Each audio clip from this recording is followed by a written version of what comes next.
안녕하세요. 판례연구 5분 정리 판변TV의 박판규 변호사입니다. 2022년 9월 15일자 판례연구 형사 누수 다툼과 명예훼손 사건입니다. 선고일은 2022년 7월 28일이고 사건 번호는 2020도 8336 판결입니다.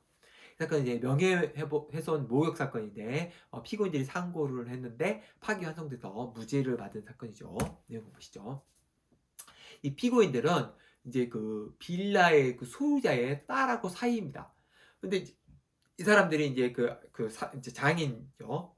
장인 또는 이제 친정 아버지로부터 빌라를 관리를 위탁을 받았어요. 그래서 빌라를 관리를 이제 이 사람 피고인들이 하고 있는 거죠. 딸하고 사이가. 근데 이제 이 빌라에 있는 그 사람이 누수 문제로 이제 관리자인 피고들한테 공사를 좀 해달라 요청을 합니다. 누수가 계속 물이 새서 힘들다.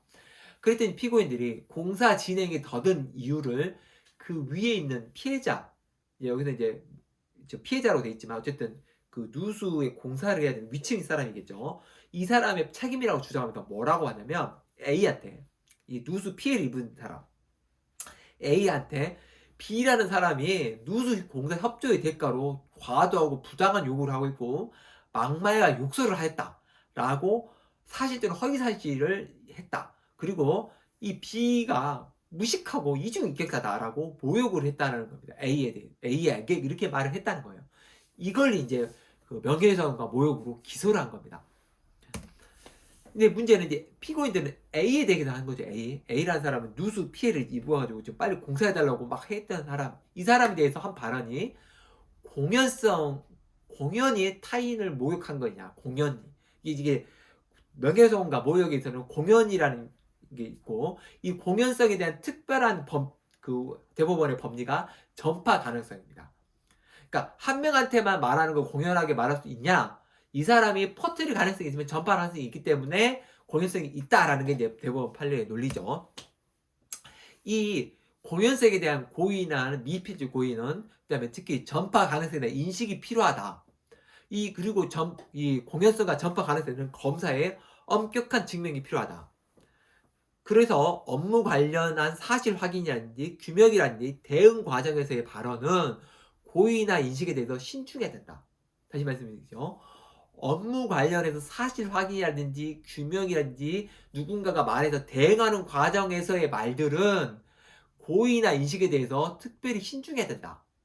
그럼 이 사건을 보면 해당 발언은 전화 통화로 됐고 A라는 사람과 전화 통화를 하고 있었죠. 그리고 발언을 든 사람은 A가 유일해요. 그리고 피해자들의 금전 요구로 공사 지연에 대해서 이 A라는 사람이 나서서 좀 해결해 달라는 그 취지에서 이 빌라 관리인인 딸하고 사이가 이 A한테 이러이러한 조구가 있으니 B하고 좀 잘 협의 좀 해봐라 라고 말해서 한 말이다.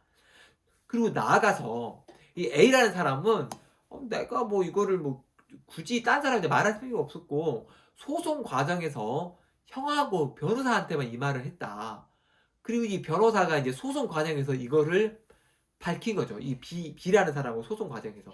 그러니까 이제 B가 이걸 알게 된 거죠. 아, 이 피고인들이 나에 대해서 이런 험담하고 다녔구나. 그래서 명예훼손 모욕으로 고소를 한 거죠.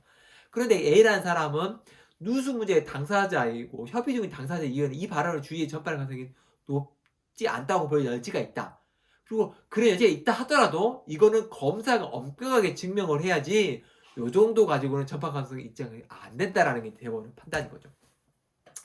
문제는 우리나라에 명예훼손과 모욕에 관련된 사건이 지나치게 많습니다. 그리고 이러한 사건으로 수사를 하는 것 자체가 수사력의 낭비를 가져와서 결국 이런 낭비는 수사기관이 다른 사건에 투입할 시간과 인력을 낭비하는 효과가 발생해요. 따라서 이런 사건은 대법원이 신중해야 됩니다. 특히 명예훼손과 모욕에 관한 형사처벌은 민사청구로 대체해야 되지 형사처벌을 이렇게 하는 거는 자제할 필요가 있습니다. 따라서 이 대법원 판결은 이러한 명예훼손과 모욕에 관한 형사처벌을 축소하는 방향으로 앞으로도 계속 나올 거예요. 심지어는 명예훼손과 모욕에 대해서 비범죄해야 된다는 요구도 굉장히 많습니다. 이거 굉장히 불필요한 거예요. 명예훼손 모욕은 수사력의 낭비고 품은 많이 드는데 이게 과연 사회를 얼마나 더 깨끗하게 할 수 있을지 잘 모르겠어요. 어쨌든 대법원 판례는 명예훼손과 모욕에 대해서 앞으로 상당 부분 엄격하게 인정하는 방향으로 그러니까 유죄 인정을 최대한 축소하는 방향으로 나갈 가능성이 크고 이 맥락에서 이 판례도 기억해 주시는 게 좋을 것 같습니다. 이상 마치겠습니다. 감사합니다.